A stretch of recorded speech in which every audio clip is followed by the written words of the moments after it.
पाकिस्तानी गुप्तचर संस्था ISIनं राजधानी दिल्लीत हेरगिरीचं जाळं विणलं होतं. हो, हेरगिरीचं जाळं.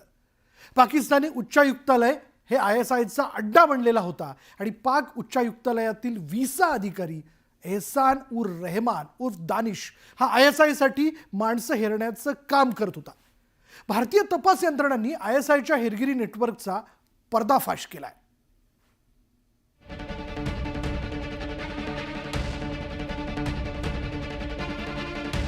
नाव एहसान उर रहमान उर्फ दानिश, पेशा व्हिसा अधिकारी, पाकिस्तान उच्चायुक्तालय.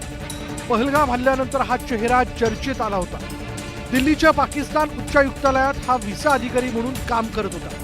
पण पहलगाम हल्ल्यानंतर भारतानं त्याची भारतातून हकालपट्टी केली. त्यामागचं कारणही तेवढंच गंभीर होतं. दानिश भलेही पाकिस्तान दूतावासात कर्मचारी म्हणून काम करत होता, पण त्याचं खरं काम काही वेगळंच होतं.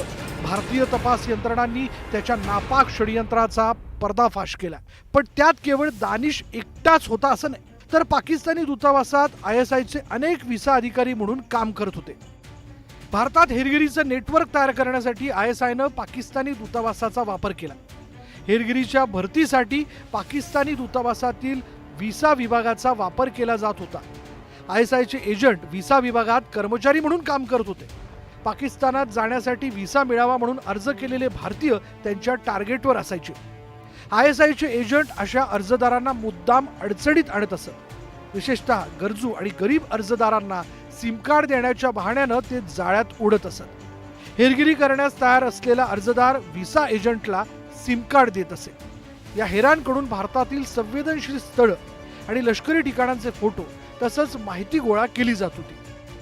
दिल्ली पोलिसांच्या तपासात ही धक्कादायक माहिती समोर आली. तसंच दानिशचे एक एक कारनामे आता उघड होऊ लागले. दानिश केवळ व्हिसा अधिकारी नव्हता, तर तो ISI मध्ये इन्स्पेक्टर रँकचा अधिकारी होता. तो शोएब नावाच्या एका वरिष्ठ ISI अधिकाऱ्याला रिपोर्ट करत होता. भारतातील मोबाईल फोनचे सिम कार्ड आणि प्रभावशाली लोकांना ISI मध्ये भरती करण्याची जबाबदारी त्याच्यावर सोपवण्यात आली होती. दानिशचा पासपोर्ट इस्लामाबादमध्ये तयार करण्यात आला होता, तर 21 जानेवारी 2022 रोजी त्याला भारतात येण्यासाठी व्हिसा जारी करण्यात आला होता. याच दानिशने हरियाणाची व्हिडिओ ब्लॉगर ज्योती मल्होत्राला हेरगिरीसाठी तयार केलं होतं. ज्योतीनं भारतात ठिकठिकाणी जाऊन व्हिडिओ ब्लॉग तयार केले.